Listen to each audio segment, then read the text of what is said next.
best for sure. Whoa. All right. I consent.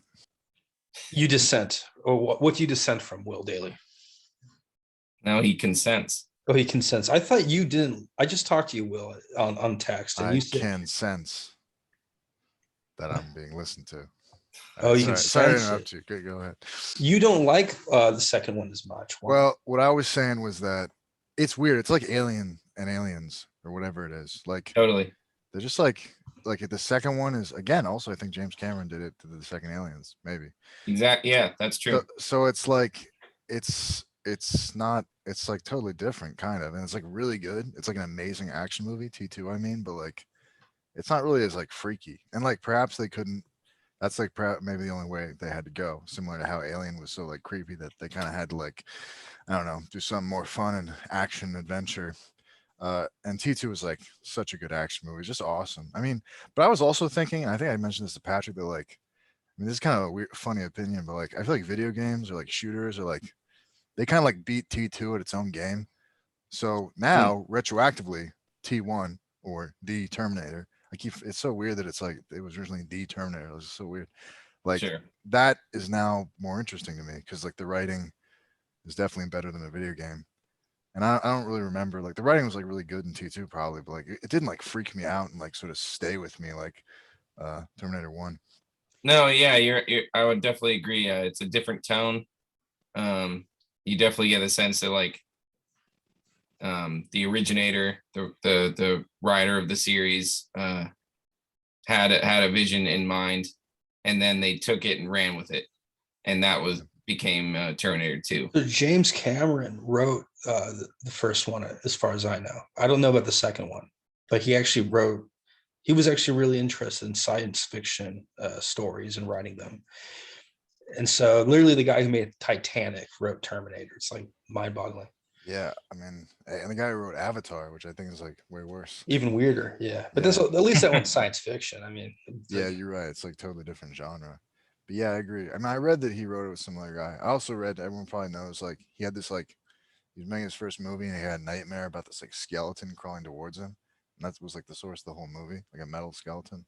that's awesome. I was just like so Wow. impressed by like the writing is like very airtight. The which is, like, cinematography is also better, and I think the era in the early '80s is like a cooler era for yeah, movies, and I like the tone. I like the sort of the settings and the mise en scène of like historical Los Angeles in that period, because yeah, it's very bleak but charming bleakness. It's almost like you can it's like this mistiness in the early '80s that like, whereas T2 is probably got better characters, but it's a little bit more slop and chop, and it's a little bit more of like it's a grittier movie. I feel kind of like talking about the era. I don't know when the second movie came out. I'm assuming late '80s, early '90s, maybe. I would think I early can 90s. find that out real quick. Okay. I definitely do get the sense that like in terms of its color palette, it's like 91. Yeah. Yeah, that's what I and thought. it's like already like a '90s movie. It's like colorful. It's like just like like we're all dressed up like parachute pants or something. It's not that like colorful, but it's like really colorful, which actually has its appeal. But like Patrick was saying, like the early '80s is like such like a cool.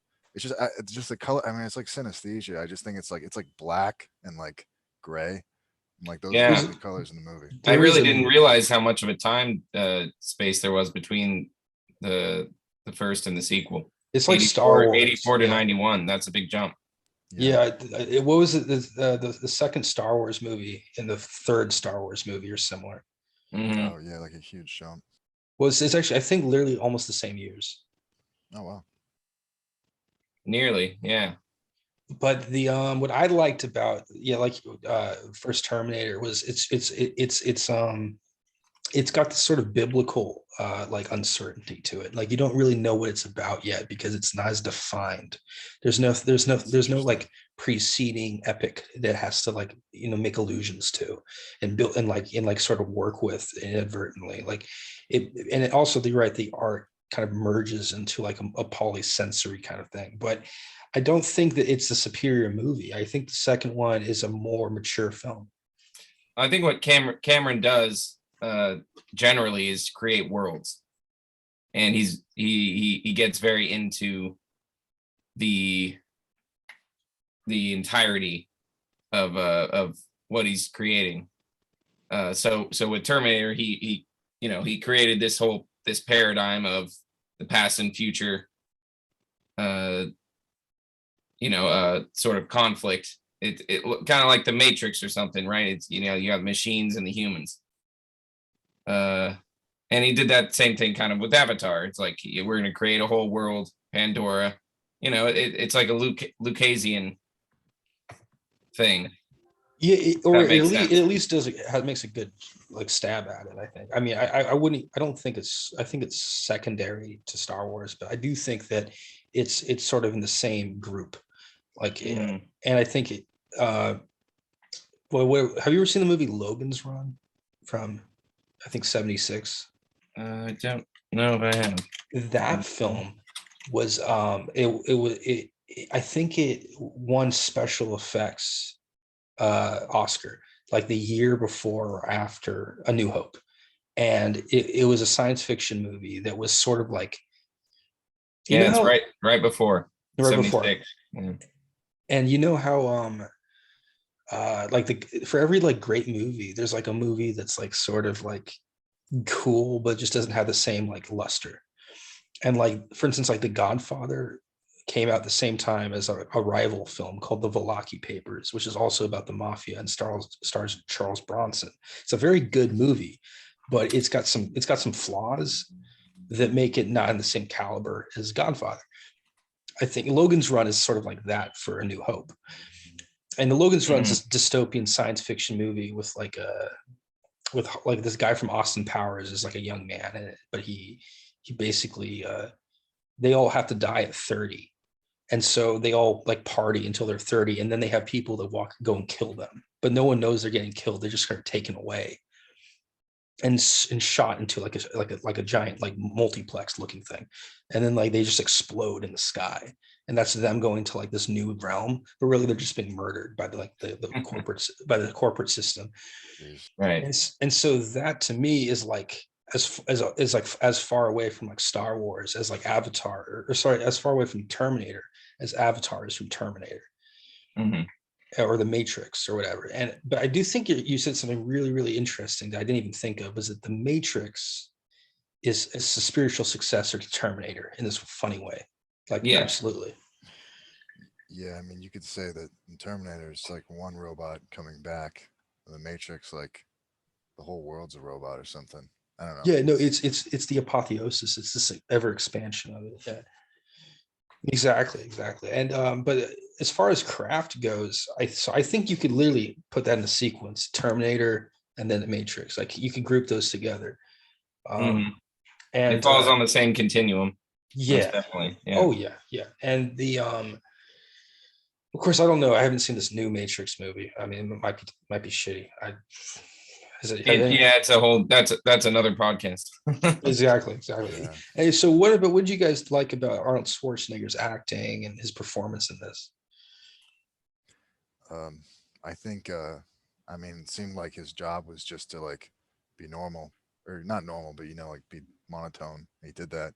He doesn't like overdo it, which is to be expected. I mean, it seems like he just does his job. I read also, just reading the wiki again, that like James Cameron was like, hey, even the accent works, and it does. It's like, I don't know, he's such a freaking bulky guy that you're not like, hey, how come this guy's Austrian? Like, Right. First of all, that's not like an Austrian accent. That's like some weird, like, yeah, accent that apparently he it is. has.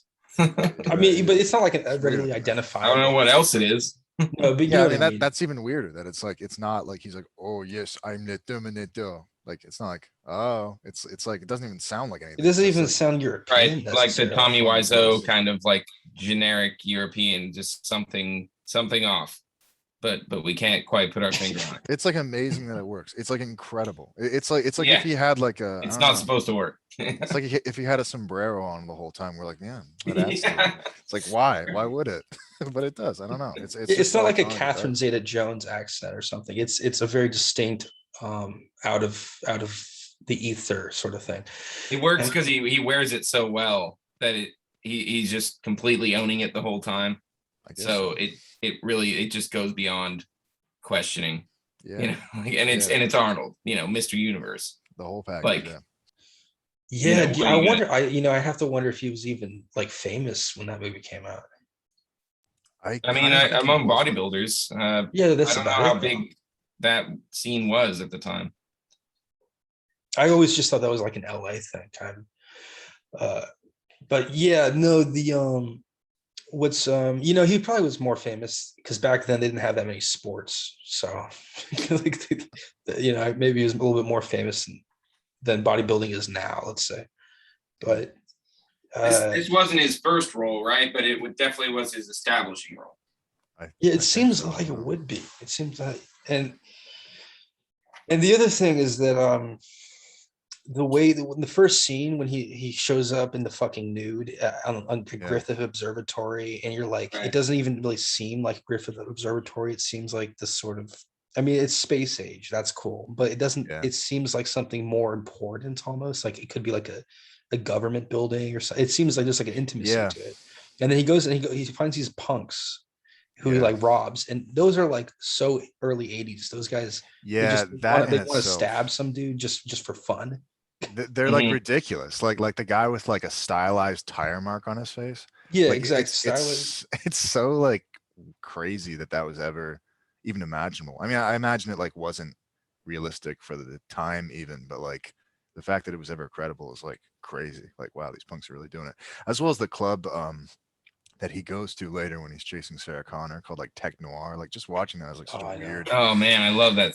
Yeah, Scene. It reminds me of Tech this. noir is perfect like a description for the genre, basically, almost. Yeah. Oh, definitely. It reminds me a little bit of Blade Runner, but even more than Blade Runner, it reminds me of the video game from the Sega Genesis called Streets of Rage, Oh yeah. With all which the I don't know punks, if you're definitely. aware of, but it has the exact same like color, like neon color scheme, and it's Yeah. got this sort of like punch and jump kind of side scrolling vibe, and the guy looks like Arnold. He's got like the black glasses and he's got this sort of like he's got like built up like a ton of bricks, and it's just an inch. But I wish I could. I'll send it in the chat what the game is. So quickly, he had just come off of playing Conan the Barbarian. Oh, that's That was what 1982, and then Conan the Destroyer 84. So that established him, okay.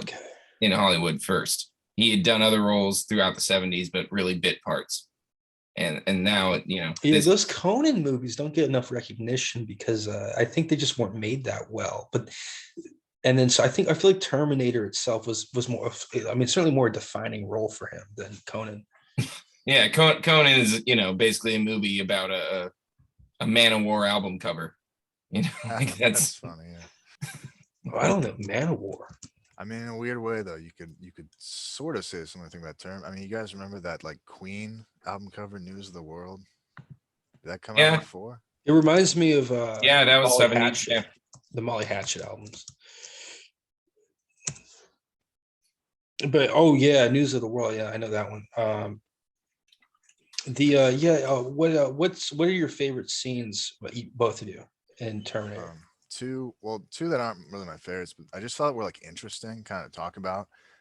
Was one where he's like hunting down Sarah Connor, and he goes to her roommate's apartment, which is also her apartment, and her like answering machine is playing, and it's like Yes. the answering machine is like her frivolous like friend who's like obsessed with listening to like radio, while her boyfriend, who is also kind of mechanical in that like he talks dirty first to Sarah Connor, and then he like goes into the exact same spiel with like his actual girlfriend when he gets on the phone.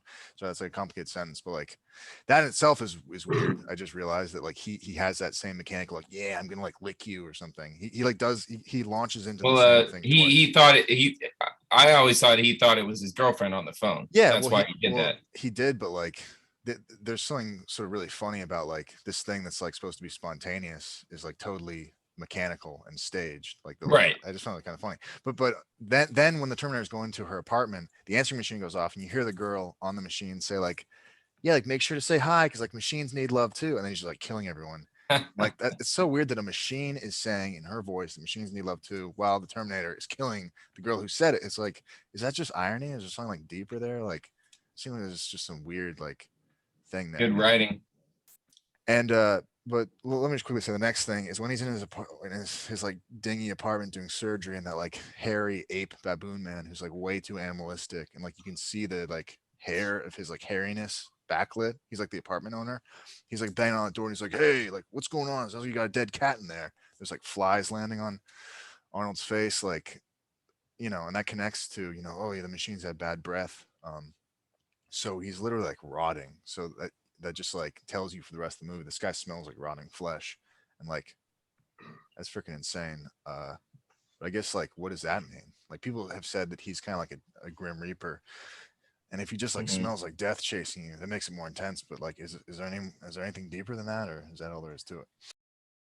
Well, I think the one thing I can think that to me is deeper, and I think that's really wild. But one thing was that when he scans around, and you see this in multiple scenes, but he has that red interface. Yeah, yeah. And he's Terminator's eye view. Yeah, exactly. And he scans, and then he has like like like Elder Scrolls like interaction boxes that pop up and shit. Oh yeah, fuck you. Fallout, it's like Fallout, and Yeah, he like decides what to say, kind of. And to me, that's like, what is going on? Where he's like, there's like these options of what to say. Is this a? I almost think he's like he's remote controlled or something. yeah. And That's a really good point. and not only that, but the fact that he does it everywhere he goes is just really kind of, it's easy to forget. But I don't know if it implicates anything.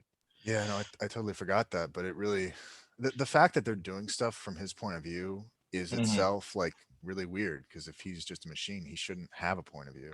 So like, I mean, there's always this sense there's something more in him. Like when he gets crushed and his eye stops glowing, like you get a sense it's not like, oh, the machine broke. It's like this freaking demon thing is like stopped haunting it. But The, again, the I fact don't that know. his like weapons are just like things he collects from like the local life forms is like, Well, that's the AI angle. yeah, he's basically a sleeper cell. Like that's what he needs. He needs to be inconspicuous and blend in with Infiltrator the unit, local yeah. culture. And the thing is that but the irony is that he ends up looking like a menace anyway. Like he doesn't look, what I mean? It's like not conspicuous at all. Well, again, this is just reading off the Wikipedia, but James Cameron was like, yeah, he's an infiltrator unit, so he shouldn't look like this extremely yoked like Colossus. But again, it just works. But That's why they offered Mel Gibson the part early Oh, before Schwarzenegger. Yeah. well, that's not what I'm talking So about. different. I'm actually just talking about the But his motorcycle. outfits, yeah, He has he a looks like a gun. badass. He has like a trench coat or like a leather jacket or something, and he's just like, he looks like a scary person you don't want to fuck with. Yeah, And that's what like I'm. Well, he That's what. played it really well. He played the robot perfectly. You know. No, his Uh, performance is. I'm not criticizing the performance. I'm talking more about the wardrobe. yeah, Because you'd think that if he was going to be if he was going to be incognito, that he would show up like yeah. incognito. But He'd he dress literally up in looks like like a the striped kind of. shirt. He'd look like boring and silly. yeah, that doesn't make picking for up old good cars. filmmaking. You know, he has to look. He has to have a very pronounced look that lets the audience know. No, it would have been like a Guy. B movie. I know what you mean. Like it would have been a B movie if he just wore like a striped sweater with like a Yeah, a right. turtleneck. He's the movie's It's villain. You have ridiculous. to have him be prominent. Yeah, no, you're definitely right. It's just, but it makes me think that he's like a video game character that's been controlled. Well, again, we're speaking after the fact. This is 84. There are no video games like that. At the time. This is where the Yeah, and there were people that dressed like that back then, unironically. video games got that from. So to us, but to them, it was groundbreaking. Sure. Or at least it was something a little bit. It was newer That's a to the good audience remark. than it is to us. I think Patrick also has a point in that like trench coats were not as conspicuous at that moment. Like I think it like sort of became more of like, yeah, I'm a badass. I'm like the Terminator, but it might have been a slightly passable then. But I mean, the greater point is that he does look like a total like badass you have to look at wherever he goes, which conflicts with what he's meant to be in the plot. But it's like not a bad thing. It's just like Also, can Funny I note. say that is there a better movie for like showcasing what LA is like driving around it? Just like cruising through LA at night. Is there a better movie?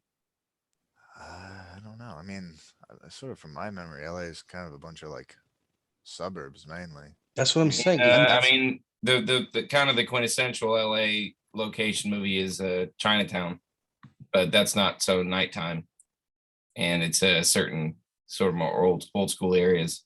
So Yeah, maybe that's a good point. That's that one's got a different, whole different. But that's like whole places different vibe. Yeah, you wouldn't that's a really proper go. noir. Proper It's noir, like and a you wouldn't really neo go noir, there. maybe. Yeah. And you wouldn't really go to those locations in like real life. Whereas I felt like the locations in this movie were like sort of relatable. Hmm. What about I mean, it's been a while since I saw, but what about I mean, Drive? Does that evoke any of that, or is that just something else? Drive. Yeah, it's all about I LA mean, at maybe night. if you said like Fast Times, I don't know what the fuck Drive is. You never seen that? 2011. I don't know if I saw this either. Oh, I don't tend to watch Ryan Gosling movies. Gosling. Yeah. Yeah. However, I don't blame you if you do, but I just tend not to. Yeah, no, I don't know. He's not. I mean, maybe he is. I think he's kind of like just kind of a quiet badass in this one. I don't know. I don't know what he's not like. Actually, I guess he is. He sort of plays a similar character in a lot of movies. So I guess he is kind of similar to his other You know what it characters. is, man? He played this one movie where he plays an Asperger's person that fucks up like a doll, like a Yeah, life-size doll. Really? Bars and the real girl. Yeah, And no, I just never could watch a movie with him in it unless I know because he's painted like alternating as this like everyman, but then it's like, well, the everyman today is like this totally like screwed up like loser. Just kind of like Yeah. not a good message. It's like how Blade Runner 2077. He's like he kind of sucks. Like he's not like Harrison Ford. He's like way lamer, and he's like just pissed off at everything, and he's like, like when he gets really angry on the snow steps. I don't know if you guys remember that, but he's just like freaking out, having a little fit. he's also just like not Yeah. that manly. Yeah. I don't know where this idea comes like that Ryan Gosling is like a manly macho. Yeah. No. You know, Well, Yeah, not I at think he's all. like I meant don't to get be. that at all from him. It's like of this time. He's like relatively, you know what I mean? But relatively. yeah. Yeah, I mean Drive, maybe compared to the dork conventions on the internet, but like Well, there aren't really any big manly kind of leading men anymore. yeah. That's the thing. I mean, you have like They're like Channing circus Tatum. freaks. You actually do. They're just not put in the movies. Yeah, like the physical people exist. It's just they, Sure, of course. Just like good music exists, it's just not on yeah, the radio. yeah. But all that said, Drive is probably still pretty good for movies about driving in LA at night, as far as I remember. No, I mean, no. Actually, honestly, Okay. his movies Yeah, aren't I'll watch bad. it. His movies aren't bad. It's also like a cool movie just for its writing and stuff. It's very, I don't know, So what it's like mythical kind of. I honestly like the antagonist in T2 more Oh yeah, than the cop Schwarzenegger. guy, Silver Cop. Yeah, I mean T3 gets kind of a little, I don't even think I kind of a saw little that too one. experimental for me. But T2, I thought that the silent, like, because you know what it is, man, is I don't in real life I don't get the impression that Arnold Schwarzenegger is a guy that like never say anything.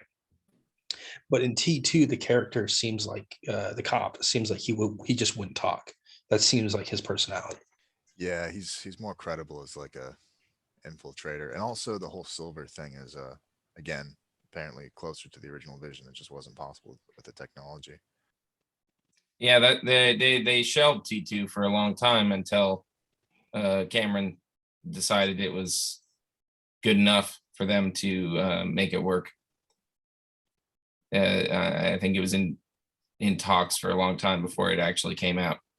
But even said, there's only a handful of CGI scenes in T2. Everything is pretty much done with practical effects. Wow. Even the silver guy, like they had several different puppets of different forms that they would use to show him when he was everything except him being in like transition mode when he goes from human back to silver. Wow. Everything other than that is practical.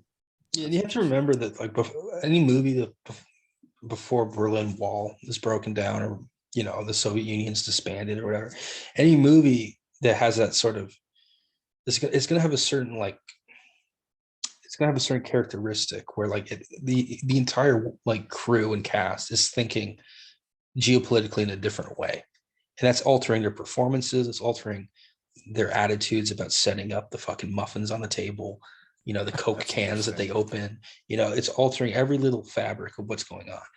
And so when the 90s movie's problem is that it's just a 90s movie. Like it doesn't, there's like this memory of the fucking like Cold War and all the stacked up nuclear weapons threatening all the planets and shit.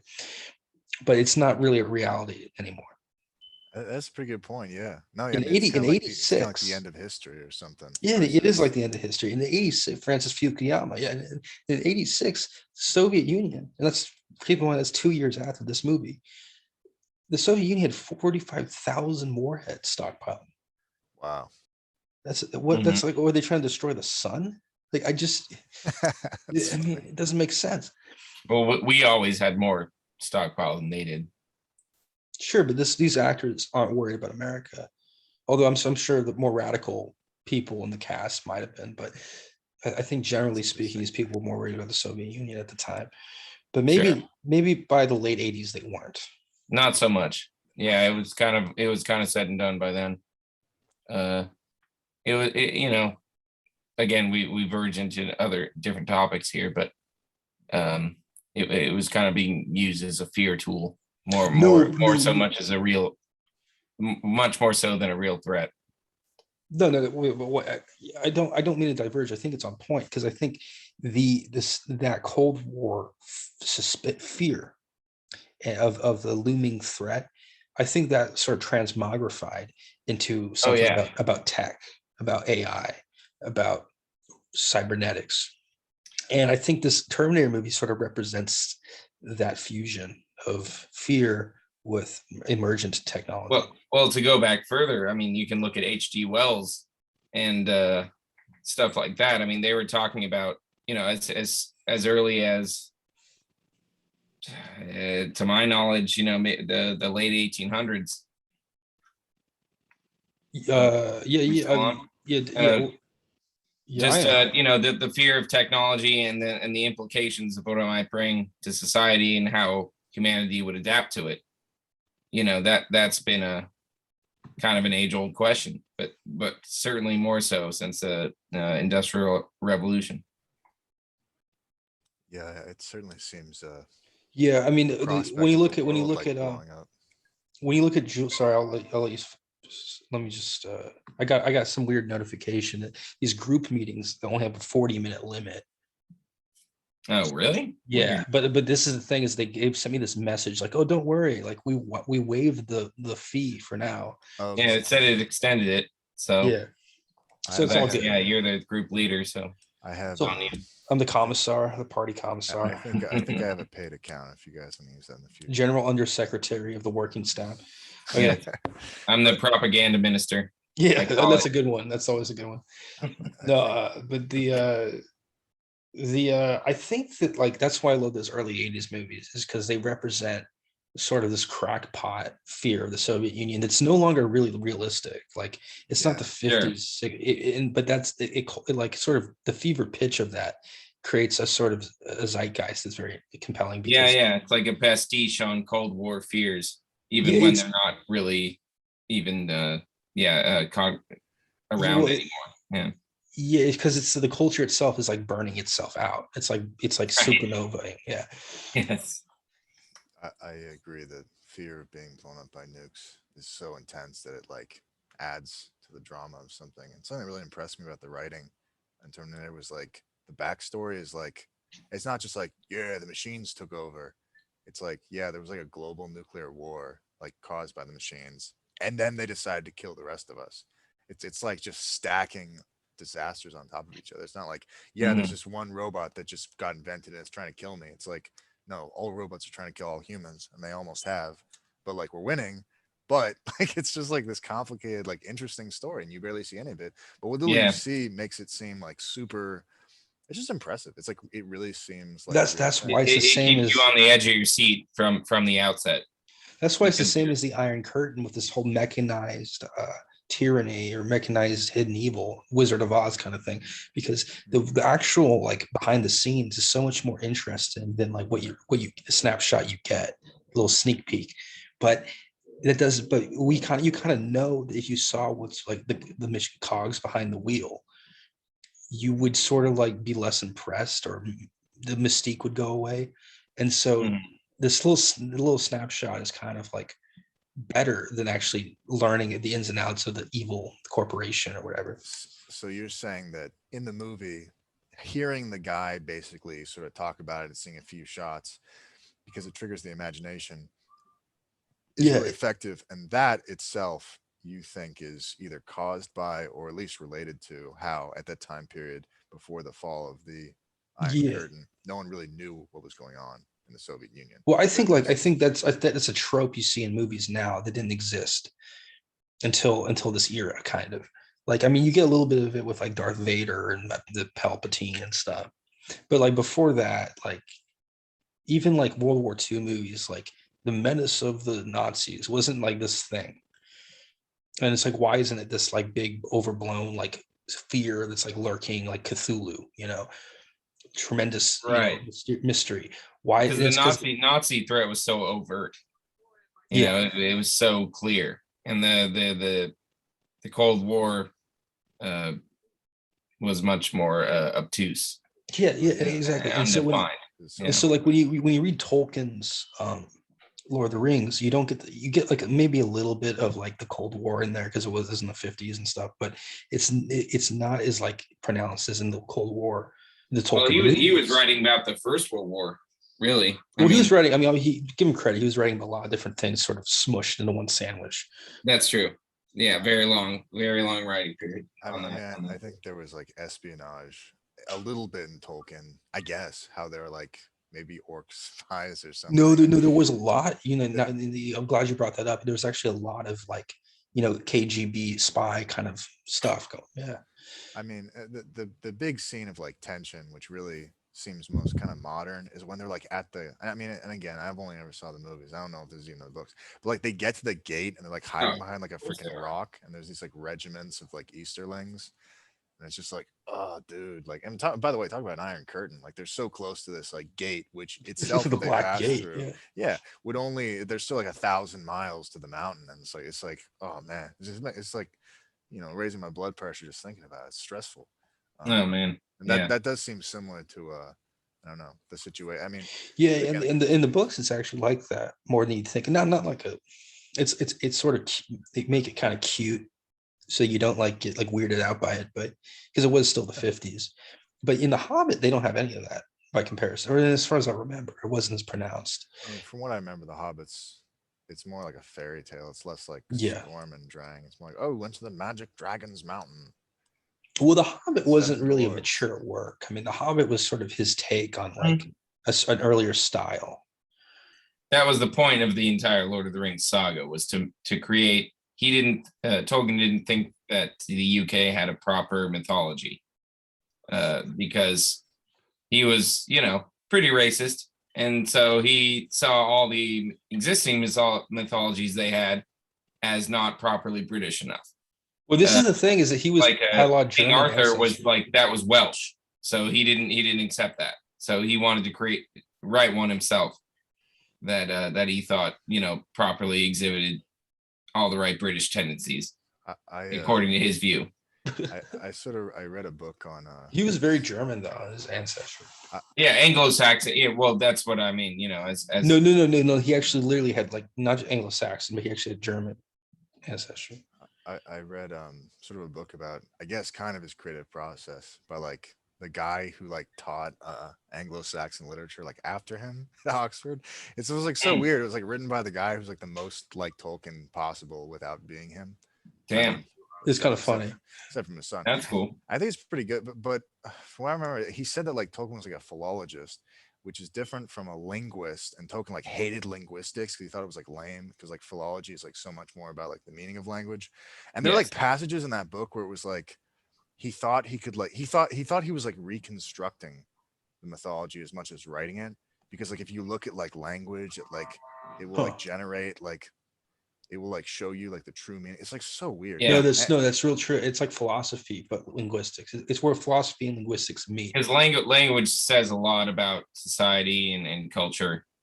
And Also, if you get like schizophrenic about it, like words like give you like clues about shit. Like words can you can be superstitious about words, you know? Yeah, but I mean the weird thing, it's just there are passages where it almost seems like he thinks he was doing some kind of like archaeology, which is It like is archaeology, but this is the crazy. thing. he kind of was, yeah, I think. Yeah. Well, But I this mean is that I think that's like a crazy thing to believe, because like even if you're like really good at philology, like that's just like so different from anyone's it's creative so process. magical. I know. Yeah, it's like fascinating. It's like bizarre. Like no one actually. But that's why he was so believes it. into it. That's why it made it so great. Was that Yeah, he? I know. That's why it's such a good series. Like the I second. mean, I can see best why selling you'd book be of all time. reticent on it. But this is the thing: is that you don't see that in Terminator. No, yeah, Terminator is a whole different beast, which we should probably get back to. Yeah, I mean, the similarity I would say is that it's all based off that dream vision, which itself is like acknowledging that like there is some reality to it outside of. Yeah, well, James that's. Cameron's, But I like, think that's a fancies. Cold War ethos. I think like, and I think that Terminator does it is like really on the nose about it. But I think there's other movies like The Matrix does it also, and Star Wars does it too. I mean, is it? I mean, you could say that like Schwarzenegger is kind of like a spy in the U.S. and that's why he's so freaky. But I think it's like more than that. It's like it's more than he's just this infiltrator unit from an evil empire, which comes from another time period, which is what a KGB agent would be in the U.S. It's like he's kind of like a force of nature. I mean, you could actually say, because communists all believe that like the communist man would be like totally perfect or something. At some point, they believe that. I don't know. You could say that like Schwarzenegger represents like this totally cold Ubermensch, which like communism was supposed to have generated. And so he's coming from a future where communism won, and he's like not alienated at all, but he'll just like kill you if you stop communism from happening. And I so mean, that's kind of a weird there's interpretation, but like you could put that spin on it if you wanted. It's like an anti You could. communist movie because he's like so cold and unfeeling because he's like perfect, you know. I think he more represents the end point of humanity in a way, because humanity creates AI, and AI, judges back on humanity. You're saying he's the Ubermensch that I don't think he is, but no, I know, but I see what you're saying. I'm trying to Ubermensch is not really the right clarify. term. That's from Nietzsche, but I mean that like in some strands of Marxism, especially in the early days, they had this belief that like once communism was established, people wouldn't be Right. alienated, and so they'd like reach their full potential, and they'd be like as different from humans as men are from apes. Or maybe that's the Ubermensch again. I don't know. But no, they that's had, true. like, That's true. Yeah. they had crazy ideas like that, and so if you want to say it's like very influenced by the Cold War, you could say that like because I think there was a certain extent to which the West before the Iron Curtain fell was like freaking out because like they kind of weirdly almost showed how much they believed in communism more than it was believable. Like they were freaking out that like communism was going to like overtake them, and perhaps it had a chance. I mean, it seems like in retrospect that it was bound to crumble, but maybe it wasn't. You're right that to be a communist, you have to be an elitist, I think. At least a little bit. That's ironic. I mean, is that that's quite ironic, indeed. But that's part of it. Is it like, oh, we're not like capitalist pigs. Well, you have to believe in the class struggle. And I don't know if that makes you an elitist. Well, you're an elitist because you're comparing yourself to the rest of the world, which isn't communist. Well, I mean, I'm just saying I think the driving force, the reason why people did a lot of it was like this allure of a utopian vision, which would make like a new humanity. I don't know who didn't. I don't know who kept. The in that time period, there was a lot of ideas like that floating around. Communism happened. No, but Will does have a good point, I think, because I don't know if it's like as true as he's getting into it, but he does when he's saying that like communists are like they think that they're like above like the rank and file.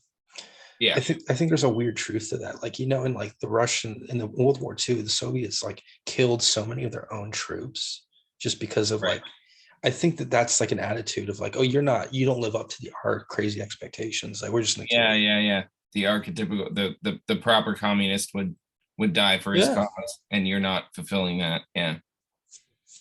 Well, and again, there's like that's the same sense of the Terminators. Like, history can justify anything, at least on some of the more like violent. I mean, what we saw historically at communism, like they believe history can justify anything. And in the same way, like the Terminator sort of has that same weird cyclical justification, or at least he's attempting to.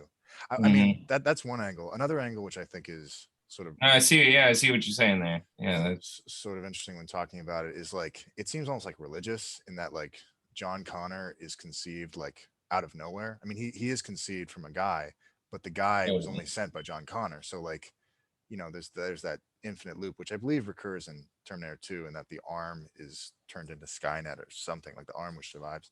yeah. So That's a pretty big plot I hole got a nod. that's left up to the viewer to kind of reconcile those.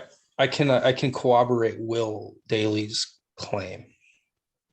What? Because the project that Cyberdyne comes up with to initiate the Terminator fabrication and send them back, Right. is called Project Bellerophon. And Project Bellerophon, if you know Bellerophon, he's a Greek. It was initiated by the chip that they found in the first Terminator. Yeah. So that's the origin of Skynet. So like, why is a Terminator getting sent back? But no, I'm saying the name found it. that's called, the name is Project Bellerophon. And that name means, the Bellerophon was the god, was the hero that tried to fly Pegasus to the heavens and join the Olympians and basically become a god, deify himself. But then he was struck down by a lightning bolt and fell off Pegasus. He didn't know how to fly the chariot like his father, Helion. No. Bellerophon, was his dad Helion? I believe so. I don't. He was no, because he was. What's the he was mortal, relevance of that name? It's kind of interesting, but what's the relevance? Well, that's the project of Cyberdyne in the lore. But I mean, like, how does that story relate to the like cyclical time? He's the son of Poseidon. So he wasn't as good as his father wasn't Helion, but he actually was good enough to get up to heaven, but the gods didn't favor him because they thought he was arrogant, so they threw a lightning bolt. I see. And so that's the fucking AI. That's the robot. It's like it thinks it can be a human, but the humans will never accept it. And it's like the replicants and the Blade Runner. Well, that's why it destroys the humans, because it sees the humans as poor custodians of the world. Yeah. There's an antipathy in it, but there's well, I don't. Are you sure that the robots are? I think the humans programmed the robots initially. Sure, initially, but that's the thing about AI, is that it takes on its own intelligence. So, no matter how good the programming, you can program, a robot to do whatever you want.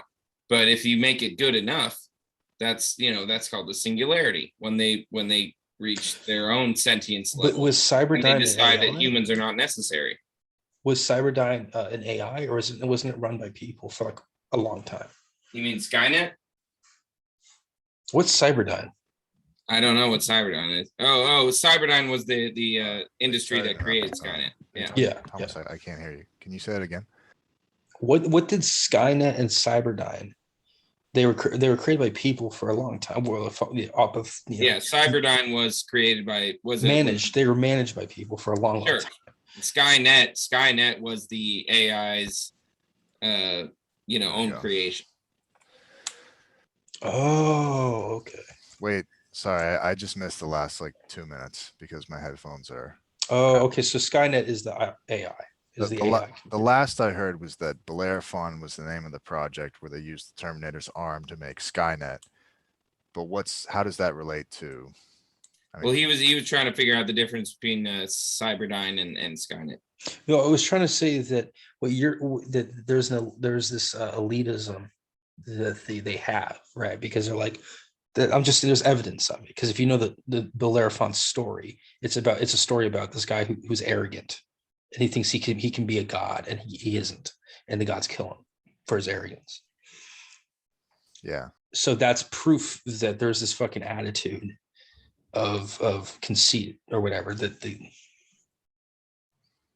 in the story. I'm just saying that So the connection is that, like, I mean, it's almost like Icarus, basically human beings trying to use. Well, it's interesting they didn't choose Icarus, but it's like human beings. Icarus in more of a cause. No, Icarus is different.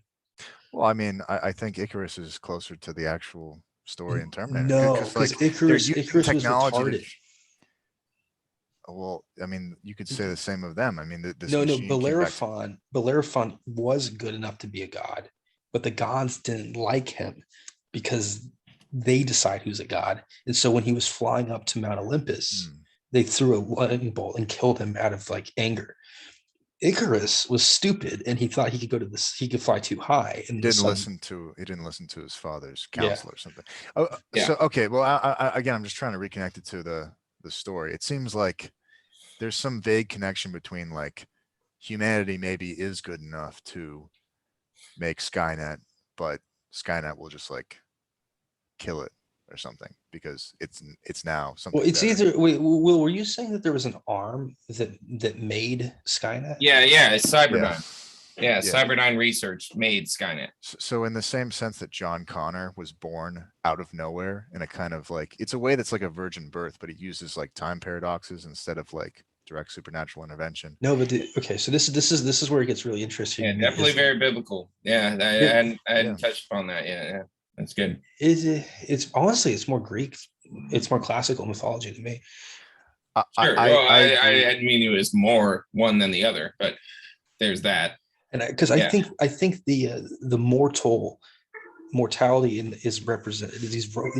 There's like a secondary kind of mortality, a second kind of mortality versus like man versus the gods. But instead of the gods, it's man, and then the robots AI. are the primitive beings. But you could also invert it and be like, well, they have artificial intelligence. That's pretty great. See, I see AI as the gods because they're supposedly the perfect beings, but man is flawed and he has choices, and the choice he makes is to eventually to fight back against the Skynet because he can't be controlled like that. So in a sense, it is a very Greco kind of connection. For sure. Yeah, no, I think you're right. I think that mankind created the AI thinking it would just help them and be their servant. And then AI was like, no, we are so much more powerful than you. We're not going to like waste our time serving the humanity. I think the connection to Greek mythology as opposed to like later drama is kind of the idea of fate as this like almost blind force which like just crushes people sort of because if they use his arm to create Skynet, like, because Terminator only has one timeline, in a weird way there's like no drama. We don't really think about that, but like it was all destined to happen. Like anyway, like John Connor was destined to be born because he's born. Skynet was destined to be created because it was created, but no one really sees that, and so they just struggle even though fate has already decided everything in advance, which is kind of again, fate almost operates like a machine, and that it just sort of like mercilessly, like, I mean, that's why I think like even weirder, like Terminator is more about like machines and just how everything is mechanistic or something than it is about. That seems like that's like the core concept, is just like everything being like mechanical and automatic or something. Yeah, it's like the struggle between the ability of humans to choose and be chaotic. Essentially, it's chaos versus the platonic order that is machines. Yeah, but I don't think machines. I mean, I love mechanics and stuff, but I don't think machine, contraptions. But I don't think machines. I think there's something weirder. I don't think it's platonic. I shouldn't have said machines. I meant AI. AI has the platonic order in mind, and humans are more chaotic and dirty and crazy and all totally unpredictable.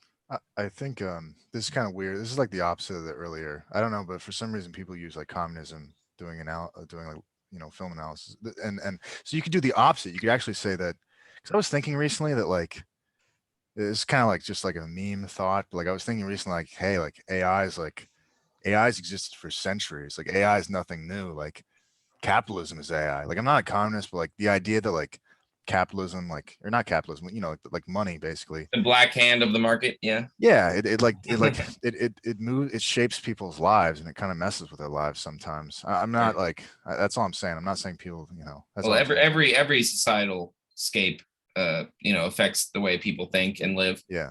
It's not just capitalism, but yeah. Definitely. I mean, but it would seem like money is almost like this like liquid thing that just like really flips Yeah. things on its head. Or people have argued that. So you could say that the Terminator is like he's AI and he's like the essence of that tendency of the things we create to turn on us and like destroy us, which like was already sort Right. of inherently. So you could say like, you could either see Terminator as like anti-communist or anti-capitalist, and like you kind of make a Yeah. case for either. Or anti-technology. Yeah, totally. yeah. I mean, could you see it as pro-technology? That would be like really hard to Yeah. to like come That's up a hard with. argument Like, to make. Yeah. oh Well, gosh, it's almost like the Terminator is the perfect communist because it just serves, and it has no uh, uh, vainglory or no greed or gluttony or Right. doesn't want That's what he's saying is like he kind of represents the perfection of of man, of communism. Yeah, well, Yeah. yeah, but it on the sounds other hand, crass, but there's some truth to it. he could also represent the perfection of capitalism in that he's a machine. He's basically this thing which was He's created both. for Yeah, man's benefit, but which is turned on him, much like money itself. and the was created. fulcrum won't decide which way the lever moves. But- I mean, it's like which side is it? It's like the same. It's just this harmony with capitalism, communism, because they're both Yeah, I mean, sort it's of kinda like different. They're sort of the opposite sides of human impulse. Well, I mean, as far as Terminator goes, it's definitely an anti harmony movie. Like they're not saying that humans and the AI should coexist. They're saying it's a constant struggle. Much as Mark said, it's like a Well, that movie. Okay, a so class this struggle. gets more. This gets more into historicist philosophy, which I like more than the fucking political economy shit. No offense, but I just hate talking about communism. Well, I understand. what you're saying philosophically is interesting. Is that you're both, but not sorry. We'll say it. We're all saying it. No one's. Yeah, but you brought it up for sure. Is that now I lost my fucking train of thought. Oh yeah. So no, it's like this end of history kind of thing, but it's like actually just like loop back where they I really just lost my train of fucking thought. I knew exactly what I was gonna say. That's fine. We need a stenographer on I hand. know, gosh. So the Cyberdyne creates Skynet, and Skynet sends back the Terminators, and the Terminators are like, you humans are inferior, need to be destroyed because you're for some archaic impulse reason. Like there's no reason this war needs to exist. It's just because of some war in the future, right? Yeah. But then it's like, well, if it exists only to like prolong this war in the future, it's like it makes you why does life exist at all? Like why did it ever happen? You could have gone back way earlier than fucking John Connor to destroy human life, and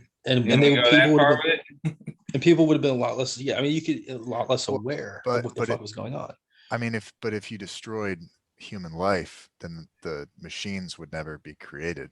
I think that's why they choose that axis, because they know just enough that if they kill John Connor, there won't be a rebellion, which like they're actually kind of losing, it seems, at the beginning of the future in the movie. Yeah, it seems hopeless. They actually want Sarah Connor. They don't want John Connor. Well, yeah, because she gave birth to John Connor. That's right. It's like all they know is that she's his mother. So if they kill her at the right, and they know the city because the records were lost in the war, which is another like it's like a clever way of doing it. I feel like it's set up in a way that's like the only plot holes are the typical ones you get from time looping, but otherwise it seems like, and Right. something I really liked as well is like this psychologist Silverman, who in a very like interesting move, he like turns away in the same way Sarah Connor turns away, and the Terminator doesn't notice him. It's like they're weirdly protected by fate, and he's also kind of like, I don't know about this, but he seems almost a little like anti-Semitic, and then he's like this like sneering like obviously Jewishly coded See, what I don't, psychiatrist okay, so who, now who what I just don't doesn't believe. understand, He doesn't believe. what I don't understand is why the Mm. war even happens. It doesn't, so now if they can go time travel, they wouldn't have a war. Well, where would they? That's I think they say that in the one of the early voiceovers is that they don't really know why the war happened. They Oh, just okay. sort of say it started. Well, but the machines. I mean, the machines. Oh, I see. Like you'd want to. Oh, you're saying that as humans, humans would go back and prevent Skynet from being created, and that's what they should have done instead of going back to stop the Terminator from stopping John Connor. Right. Yeah, well, that's again. You ever see the movie time Looper? travel plot holes. Yeah, I didn't They see Looper. You go did? on and on. No, I So didn't. Looper has Bruce Willis, and he can time travel. And what's his name? Shia LaBeouf. Fucking Oh, that's a different one. no, not Shia. You're talking Guy. about Hayden Christensen. Was that Hayden Christensen? Really? Or what was that? What was the one with the No, it's teleportation? Elijah. Elijah? What's his name with 3 names? Oh, Looper only had a Bruce Willis and this woman in it, I thought. I'm about to find out. Joseph Yes. Gordon-Levitt. Oh yeah. Yeah, and Emily Blunt. Yeah, that's what it was. Yeah, Joseph Gordon-Levitt. Who doesn't look like him at all, but he's supposed to be him in the. It doesn't make sense, but No. anyway. So in that movie, that kind of makes sense because it's just some dumb guy time traveling. But it also doesn't because it's like, if time traveling exists, like why are people even like doing stupid shit? But Yeah, like, if we go by Back to the Future rules, they should all have disappeared once one thread goes through. Yeah. Like once you follow through with one time, it's not supposed to repeat itself. Well, yeah, like, well, and So here's what a these fades away ones are too. doing is more like parallel universe kind of here, stuff, and here's the where theory: they all exist. is at that the same time. where did humans even come from? Maybe humans did not come from evolution, but they just fucking come from the past, from the future, and then they just showed up at 100,000 years ago. Yeah, right. But what started them to begin with then? Well, I mean, Well, they just showed up from the future. Yeah, I think what he's saying is like in the same way that John Connor was like born from the future, so he kind of came out of nowhere. And the Skynet came out of nowhere. Like everything could conceivably come out of nowhere. Like if you're doing this one Right. timeline thing. I don't think that John Connor would make something that would fucking time travel back to try to kill him. Yeah, but you can. But I mean, that's the story of Terminator 2. That like scientists not believing that any of what the crazy lady said was true, discover this mysterious technology and use it to create something which ultimately does. No, but you don't understand. I don't. I mean, you do understand. Well, you don't understand what I'm saying. What I'm saying is, I don't think he would make. I don't think that that's how life works. Like you just make something that fucking betrays you, even though it's so obvious that it might happen. Have you ever heard of childbirth? Yeah, it's true. Well, but again, like no one believes Sarah Connor. She's like locked in a mental institute in T2. And like I was saying, that's something that I think is really a sign of Terminator 1's good writing is when Silverman is like watching the tape of like Kyle freaking out. He's like, the story is like amazing. It doesn't require a shred of evidence. It's like the perfect it's the perfect like schizophrenic delusion because it's like so horrible that like no one believes him, which I always think is good in sci-fi when they had that realism of like people really being incredulous until like it's too late. Yeah, that's a good turn, and I think that's very classic notion. What incredulous until it's no. I think if you're The writing idea a that story, people don't learn from their mistakes, really, and they certainly don't learn from history. well, not just people, but the someone is won't believe that they could ever make a mistake. Like it's like, oh no, I'm so capable. Like why would something that preposterous ever happen to me or to anyone?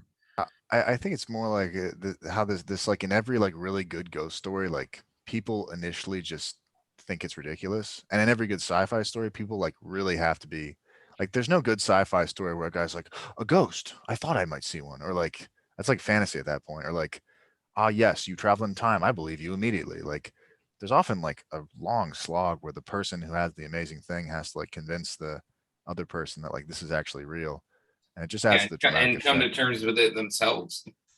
Yeah, certainly. Well, that's that, but I think that makes it boring. I mean, that's like Scooby Doo level. Oh, you mean because it just takes too long to like get to that point?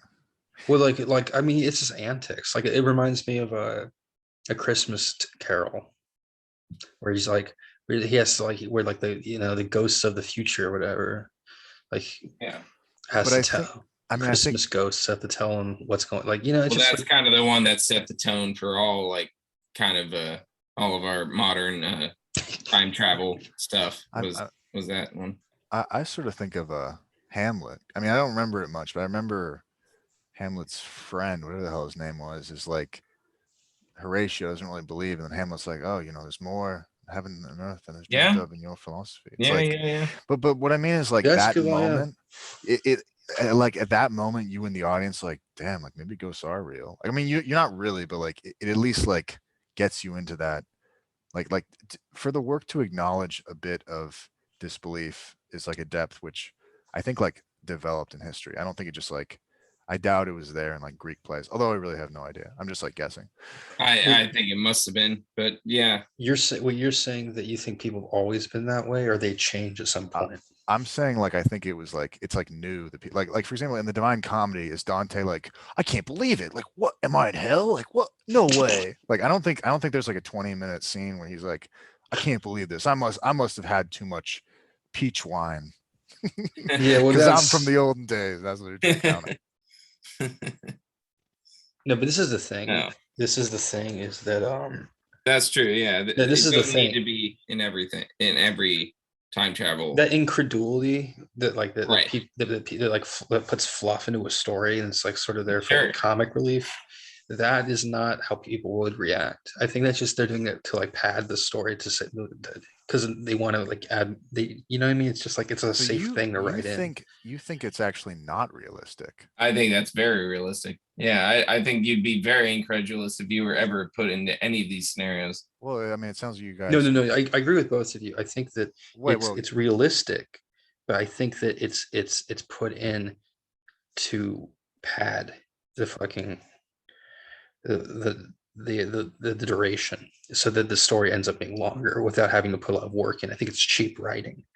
But I also think it's not something you'd want to focus on if you're writing a story about that kind of phenomenon. yeah, it's more like a little. It's definitely more like a sort of secondary flair that you like appreciate, like the craftsmanship of them putting it in. At least that's And how I feel Yeah. about it. and also like the Yeah. personal experience of someone being like, well, like I don't know where I am. Like that is like that can be inflated to like or it could be distorted, to like them like having a panic attack, or it could be like a conversation between a ghost and them, or it could just be like 5 seconds of like of an inner monologue. So Well, that I'm not saying that feature is necessarily better in a work than not. I mean, like for us, The Living by Heinlein, that was his first book, and it involves a guy from 1939 traveling like I don't know, it's like 200 Heinlein's years in first the book. future. Yeah, yeah, it's called For Us the Living, Oh, wow. and it's completely devoid of like story. It's just like this guy from, like I said, 1939 going into the future and like getting told by this other guy how stuff works now. And so it's just like a treatise of Heinlein's, like, basically, political opinions and how he thought the world should be run in this sort of utopian fashion. Being That's told like, oh, like this that is what sounds it is. hilarious. Yeah, Wow. it's pretty good. And then it sold poorly, terribly.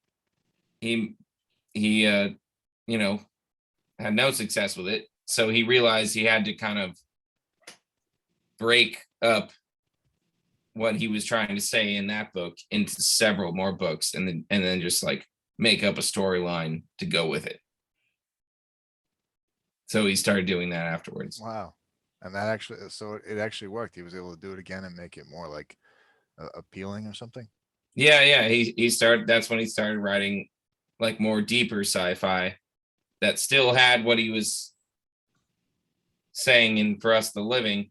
Only he had it so dense in that tome that like it was too much for anyone to get through. So he's like, oh, all right, I need to add adventure and make people like get into the book. So Wow. he just, Again, it was like an afterthought to him. I mean, it's similar to Tolkien, and like the creative process of those guys is just like totally not what you'd expect. It's like, oh Right? yeah, I created this thing that like almost no one cares about, but I guess on the side I'll do this thing that everyone suddenly loves. Yeah. Like so weird. Well, you know what it is you write one thing for yourself and then you write one thing for everyone else. Yeah, yeah, it's pretty accurate. Because I'm not saying the Hobbit he wrote for himself, but you can tell from his perspective that he wrote about like domestic things quite with like a lot more vigor than I think any of us would. It's And then writing about like geopolitical shit was like not really his like spiel. It's not his shtick. Sorry. I think it's one of those things like he was actually like really good at it because he was like a professor. He knew a ton of history. He could make everything sound like legit. But yeah, I mean, I kind of agree. I mean, but I mean, for me, I'm just thinking about the classic thing where like he was just obsessed with making languages, and so everything grew out of that. Well, this Yeah. is the weird thing is that the way he made constructed languages is that he would went off of these forms that were like already embedded in his worldview. Like he had like the sort of the Uralic mountain languages like Hungarian and Finnish. That was like an Elven language. Then he had, like Arabic and Hebrew would be like an Orc language or the Men of the East kind of thing. And which is fucked up, but it's kind of how. And Elvish was based off of Welsh, I believe. Yeah. The Wood Elves, I think, were their version of Elvish was Welsh. Yeah, and if I tried to learn some Welsh recently. It's interesting, because you go to England and you try to learn British, like not English. So we speak a Germanic language, but like real British from the Bretons, whatever learned. What do you mean by what do you mean by British? It's the language they don't call it like British. They call it like You mean Gaelic? No, like the language of the Britons, like from the Roman era. My God. That's not a dead language? It's a totally dead language. What's it sound like? Is that anything? And it sounds the only one that sounds similar to it is Welsh, but even Welsh doesn't sound Right. like it. And you can find inscriptions on like rocks in Latin, and wherever nobody knows how to speak it though. No, they do know how to speak it, but but they only know words. They don't know. They don't know the pronunciation. No, they know the pronunciation because they know Latin because it's in the Latin alphabet. Well, So that they doesn't mean how. they don't actually know like very. No, you're right. They don't know. There could be some slippage when they're. They know pronunciation better than they know like the meanings of stuff. The full vocabulary. Like they don't know the full vocabulary, but they know the pronunciation probably better than they know the vocabulary. Well, right. There's only going to be so few inscriptions. Right? And this is the thing: is that weirdly enough, the Romans actually preserved the language for us because they taught them the Latin alphabet, and then they wrote shit down, and that's all we have of British. Well, that's weird. And then the Anglo-Saxons came in and they fucking just like kicked them all, like murdered them over time, or not really murdered. It was like the Native Americans, like they fucking pushed them into the fucking West, or pushed them into someplace. Jeez. And so the English, I mean, I guess that what's all this? It's like if you do an ancestry thing, like I don't know, I'm trying to figure out like what part of the ancestry is like British and what part is like German. Because if you're from England, like what's the composition? I don't know. I'll look it up sometime. Yeah, no, I know what you mean. It's like I mean, the way I think of it, it seems like so unlikely that although I've heard that it is true that people living in a certain place tend to live there for like so ridiculously long that it kind of like counts as the heat map. But just to me, I mean, the little I know of it, seems like history is such like a medley of like, I mean, if you go beyond 2,000 years or something in the past, just like I imagine it would just seem like a wild scramble of like everyone going everywhere, like infinitely. It doesn't seem like, oh, well, I'm from here. Although on the other hand, that is actually, So I so do get a what sense I'm that getting at, There were right, so many fewer people, and uh, it was easier and to so eliminate. much more wildlife. It was a totally different landscape. What, So what I'm anyway, the what I'm connecting, Terminator, the folks. reason I'm connecting this to We Terminator. present the Terminator. No, the reason I'm connecting this to Terminator is that the is that I really am is that the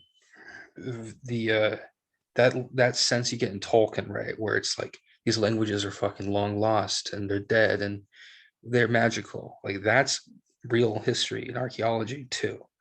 It's just that those things did exist and now they're gone forever. yeah. In the Terminator, all that whole entire world, that worldview, that Tolkien-esque one is it's that world is in the fucking future. Right, but But it's also Tolkien's world reversified. never really exists either.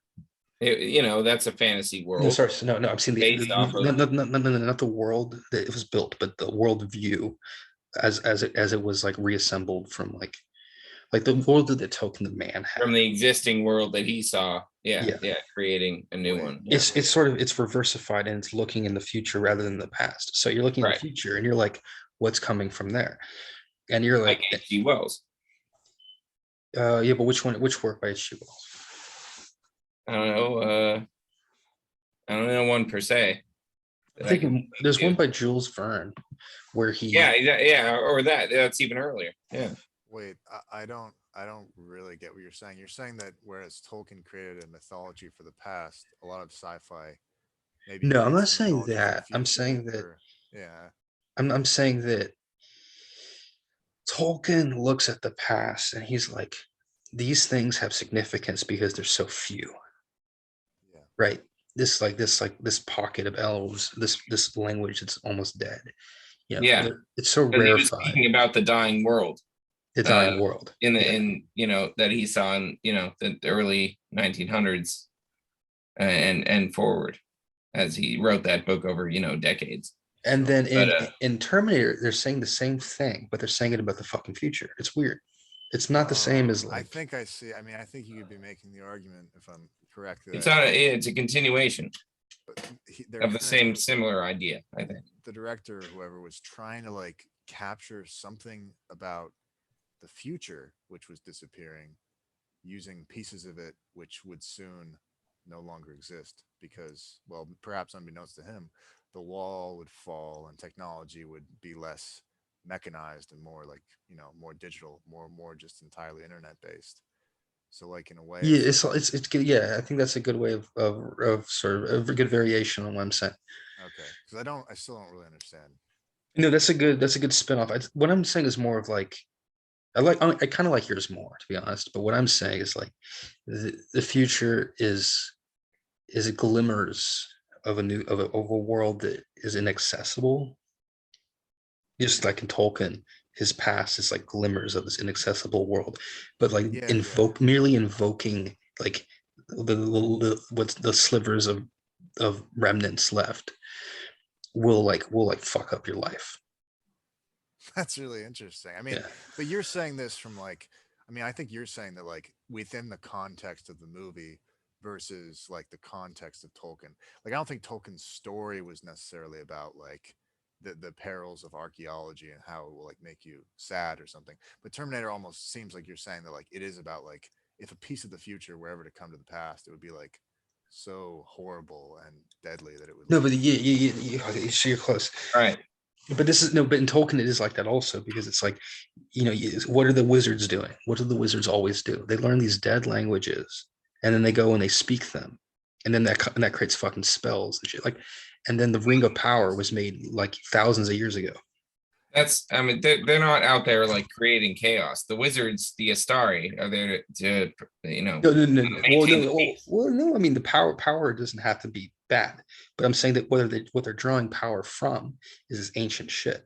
just like in not in sci-fi, just in Terminator, not in sci-fi, but just in Terminator, or maybe the Matrix, but mostly Terminator. They're drawing power from some futuristic thing. Like it's the same. We're drawing power from a different temporal space, and it's like so powerful that every time we draw power from it, we just fuck up the current world. That's well, from reading this book about Tolkien, I do get this sense that like there's such a heavy sense of like everything declining, the magic seeping out of the world, and the little pieces of the past are they have that same power. But there's the same things happening in Terminator, because the magic, you're saying the magic is in the future, and it may not even exist. Just these and but see, this is the thing: is people think of, I mean, not always, but like it's easy to think of the future as like glamorous and idyllic and heavenly, but in the Terminator, it's like the opposite. Like the few good things that are in the future, they're being like fucked up and like tortured, and then like they're getting killed because of a war. It's this weird thing. It's like a reversal of history, because I think in real life, like it won't play out like that, right? But so I think the way that James Cameron writes it, and he looks at the future in the Terminator, is more a way that people look at the past than it is about actually the future itself. Wow, that's a crazy interpretation of it. I mean, I'd have to like think about it for a while, but I agree that I think people in general, despite how like moody they want to behave, probably do think that the future is probably going to be like marginally better. There's an Australian philosopher of science who had this belief. I don't know, like I haven't read articles and articles, but he said that the future doesn't even exist, but the past and the present do. Oh boy, it sounds like some analytic kind of some wild shit, right? Well, it depends on how, because sometimes these guys will be like, like nothing exists. We just no, but he was saying that but the he history, means something that actually cashes out or something. He's saying that history is what gives us the present, and the present exists because we experience it, but history is what creates the present and the future. You could make all sorts of arguments saying that, like, oh, sure, yeah, oh, the past exists, but the present doesn't, because I'm doing it right now. Watch, I'm doing something no one's ever done right this second. Like it's the present exists because you're living it. I think you could maybe. But so does the future exists too, because watch, 1, 2, 3. Now we're in the future. No, but that's no. You're in the past, because you just said that to me.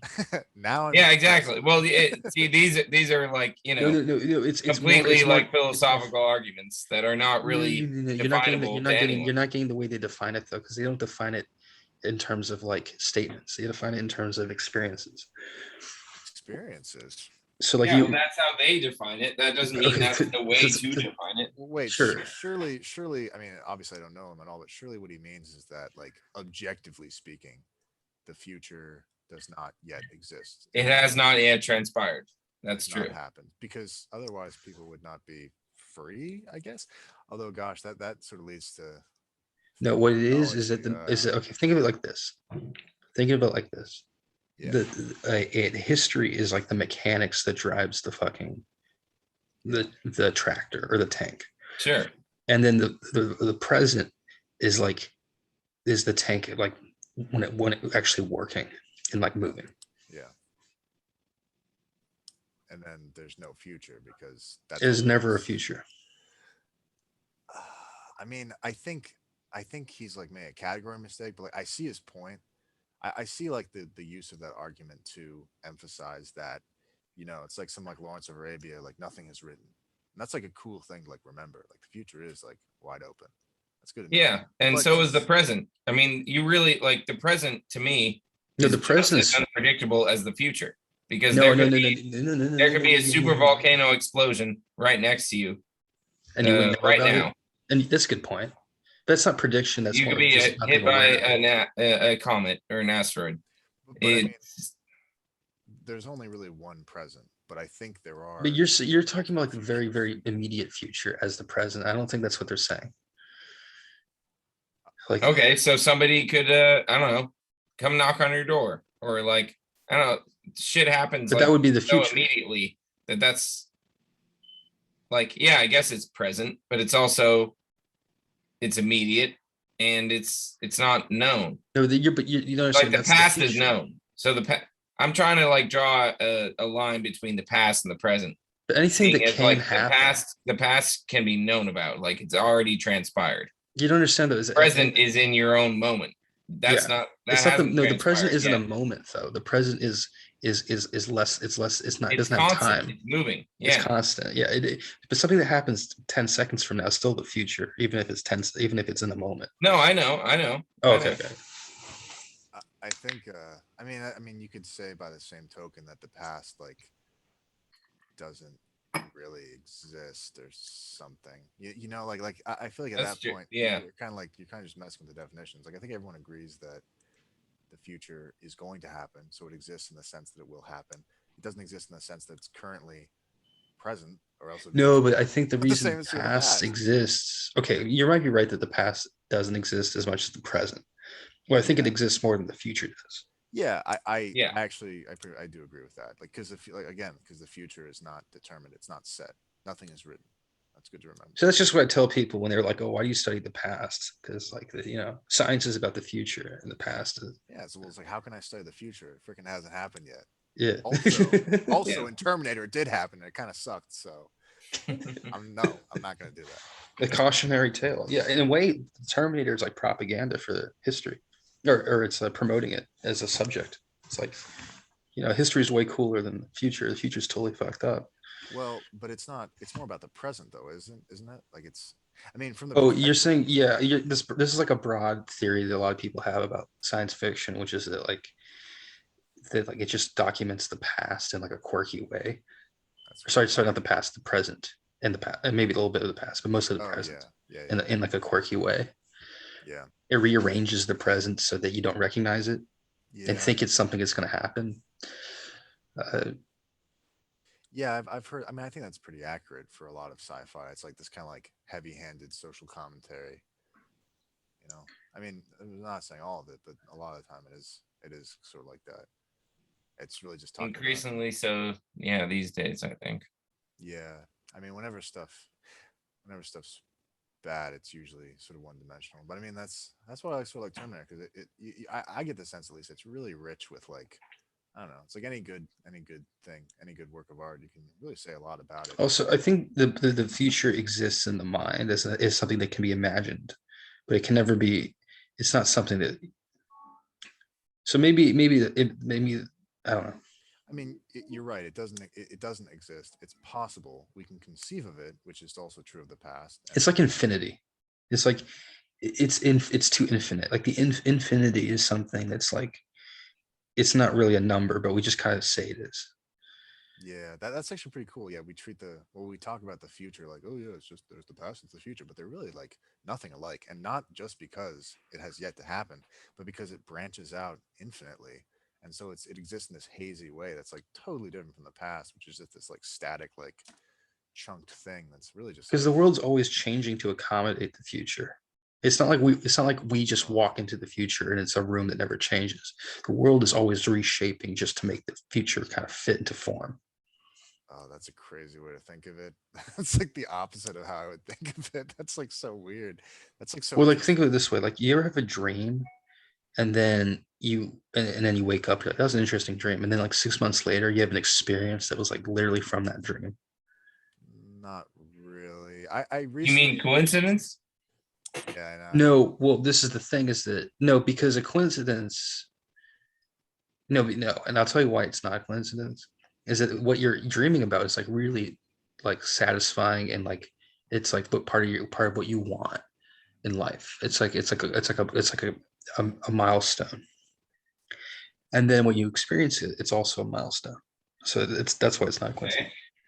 So why do you think it's not a coincidence that your brain should come up with the exact kind of thing that you want in life, which is what everyone wants in life, and then that happens, and it's not just because you wanted that to happen. Your brain is like It's playing more out well, scenarios. I'm talking about things way more specific than Your like, brain hey, I is had I had a playing stick. out scenarios in your subconscious that you want to happen. So when they do happen, It's it's not planning. because you had a dream of it. It's because that's what you wanted in the first place. I Yeah, it is. You're planning it. Yeah. I dreamed about finding a debit card I was worried about having lost, and I did. And you could say it's like, well, you wanted it and you just happened to find it. I mean, you wouldn't be remarking on it if you'd never found the card. But I also think that it could be both, maybe. Like, I don't know. I know it's like a pretty out there belief, but I do think like I don't know. I have some allowance for some kind of like some weird meaning behind the scenes. I know it's like kind of crazy. It's like you can't make money off it. You can't be like, yes, I'm gonna be a dream augurer, or like you shouldn't. Like that would be evil. That's like creepy. Like you're dealing with dark things there. But like if it happens, and I'm just saying like, hey, maybe that was it. I don't know.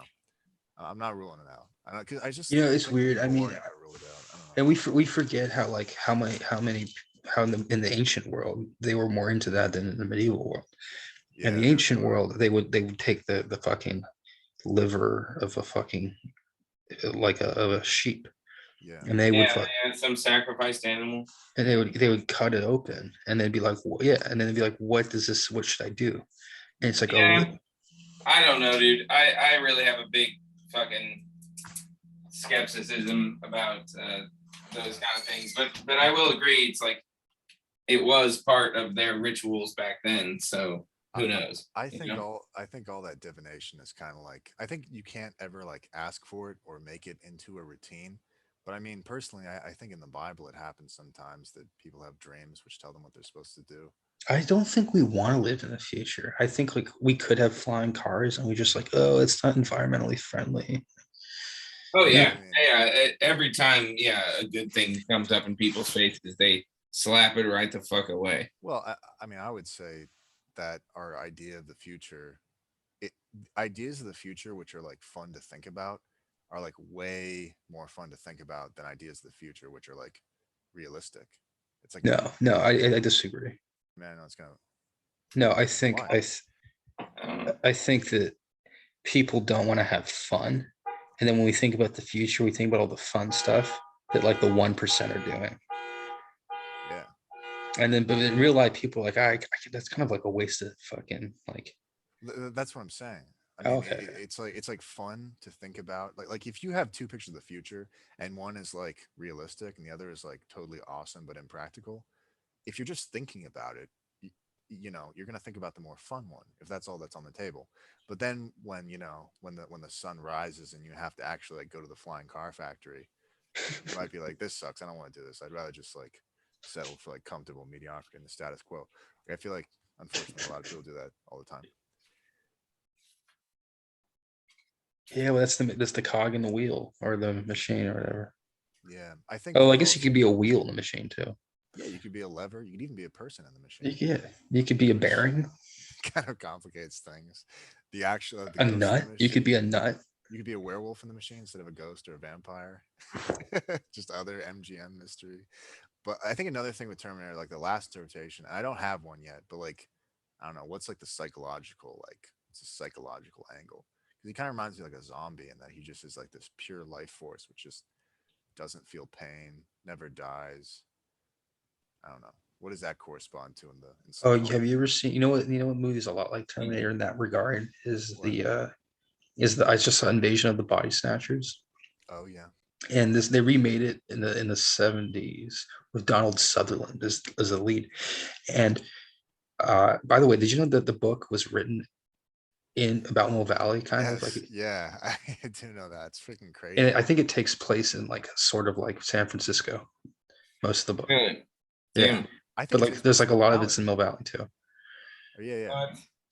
And it's weird. You watch the movie and you're like, was this what it was like? Like growing up there? Is that Yeah. I think they had changed the name. I mean, I always thought that was significant because I remember as a kid growing up there, I always felt like it just feels like this big fake mall. And apparently, like, the whole movie was like a message about conformity. I mean, obviously that wasn't what they meant, but it was vegan propaganda, dude. they meant a lot of things. But one of the meanings people take away is like, it's like, I never watched it, but the sense I get is like, you know, you're worried everyone's a communist, but you're also worried everyone's not keeping up with the Joneses. So how would you even know if someone was just like cloned and replaced by an alien if you're superficial No, benevolent dude, but that movie supremacists? predicted the fucking future. Yeah, well, yeah, I think sometimes they That's do. Well, that's like the but modern world right now is yeah, fucking but does it really? I mean, I feel like it just. I feel like if a movie really predicted the future, it would suck and no one would care. and then like 20 years later they'd be like, hey, that kind of, because like at the No, I time. think Invasion of the Body Snatchers did suck, and no one cared. Oh, I see. Okay, yeah, okay, I see what you mean. I mean, what kind of annoys me is that it seems like a lot of sci-fi is like, let's just extrapolate this as if nothing will ever change, but every current tendency will just continue going in a straight line, and then what will happen? Or like the tendency that I'm thinking about, what if that one is that's like simplistic? I remember like Wittgenstein or something. I like reading his aphorisms because I don't understand his philosophy at all. But he said once that like people assume that history is just going to keep going in the direction it's going. But they don't realize that like it changes direction. It like swerves sometimes. And that's what's You really know, hard to no, predict. no one can predict those kinds of changes, but Yeah, they definitely exactly. can predict what might come of a current trend as they have. I Yeah, mean, you know, there's stuff in Twilight Zone, Hitchcock Presents. You know, I disagree with that though. I don't even think it swerves. it does sometimes. I mean, like nobody was making, you know, any kind of like 9/11 jokes before 9/11 happened, or fucking, you know, like, or commenting on I don't know if that that's a kind of change. swerve. I I feel like well that's a very here small movement. I was trying That's to a pretty big swerve.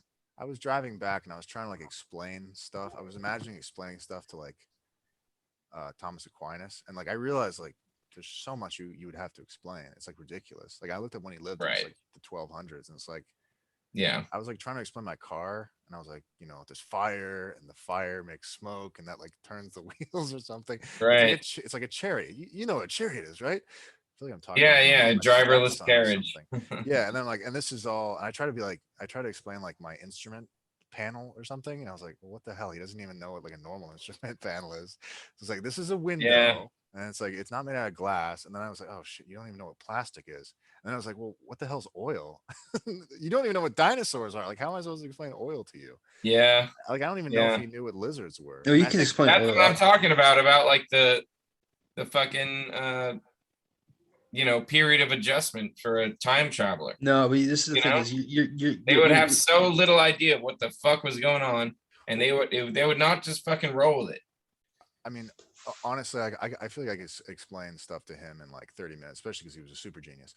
But my point is that like literally everything is different, and I think if you'd asked him like, what do you think the world's gonna be like in 800 years? He'd be like, oh, it's not pious to speculate. But then he'd be like, well, there'll probably be like a mega Christian kingdom. We'll have conquered the world by then. Or like, I don't Right. even know what he would think. He wasn't even like thinking. They would speak, yeah, totally Like no within one. their own like paradigm, I'm and not have saying no clue I'm about not what would happen later. I'm not being like chauvinistic against him because I feel like the same is true of us. Like we have our own like ridiculous blind spots in retrospect, or maybe even saying Yeah, in retrospect, exactly. That's itself No, the dude. is that's the most important thing to remember, is that we are exactly them, and we can't conceive the future any better than they can. that's sort of what I think. But it seems like you disagree, Patrick. I think that like if like one of the saints, he asked like Francis or Aquinas, like, what do you think like the world will look like in 1,000 years? I think they'd give you a more sophisticated answer than you think. Yeah, I yeah. think they'd be I like, think you're well, absolutely fuck, right, I don't actually. know. There's a lot of trade going on right now in Italy. That I don't know what's going on. That's not Christian. They're doing usury, you know, usury, whatever. And it's like some Right. shit's going on in Turkey, and like the fucking pirates are circulating around Spain. If they were learned enough to know that, you know, They would be though. there wouldn't be that many of those guys, but some people probably, But some people would. they're the Yeah. most interesting ones to ask, especially if they're like You're talking about like these like revered like figures that like talk to like thousands of people like a year. Or just guys who talk to the people who talk to 1,000 people a year. Yeah, that You know, also, yeah. who gather information. The aristocrat, not aristocrat, but like ministers, they knew the most. So, you know, stuff from them is the most prized. They knew Yeah, but more. I don't think that they would be like, well, I think that Jesus will just yeah, no, you're right, that's a stupid that itself is like way dumber than anything that they would say, like infinitely dumber. You're totally right Yeah. about that. But that's fascinating now that I think of it. Like, what the heck would they say? Like, what would that's like interesting. they would use a lot of like religious language, but they'd use it in like a cutesy way. They wouldn't use it in like a Yeah, they wouldn't be. That's the thing. That they obviously wouldn't be like they're pious. That doesn't mean they're naive or stupid. They're actually like not like they're probably like I'm honestly probably way more naive and like stupid and bad at predicting the future than they would be. But it's interesting to because I can't even And also, imagine like, what they would say. I mean, I imagine they kind of refuse to answer the question because it's ridiculous. It's silly. also it depends a lot on like if they discover the new world or not. Yeah. So like, are we talking about like Well, 1200s? I mean, talk about a swerve, man. Like no one saw that coming. I don't think. Well, people knew that there was that they didn't explore that area. They knew there was land that way. They just thought it would be like India or something. Yeah, but like that's kind of significant. Like a whole two continents that like had never been evangelized. Like Sure, but I feel like people knew that like there was a lot of land that like I see what you mean. Like they knew that like Africa just kept going. They weren't like, oh, that's Africa. It ends. Like they knew it's like there's parts of it. I mean, they must have. Or, I they don't know. knew that there was like, gonna be like a lot of land that they could find if they Yeah, needed but to. there weren't any maps, in that direction Yeah. to their eyes. Yeah, They're and when they saw those maps, they like didn't even believe them a lot of the time. Well, I right. guess they did know the Earth was round, right? I mean, Yeah, definitely. they knew that. Yeah. Yeah, Yeah, I've heard that. that one's actually like very simply proven. from That's pretty cool. Grecian times. Yeah. Yeah. All right, so I gotta go to bed, but I'll talk to you guys later. All right. Talk to you All later. right. The snap.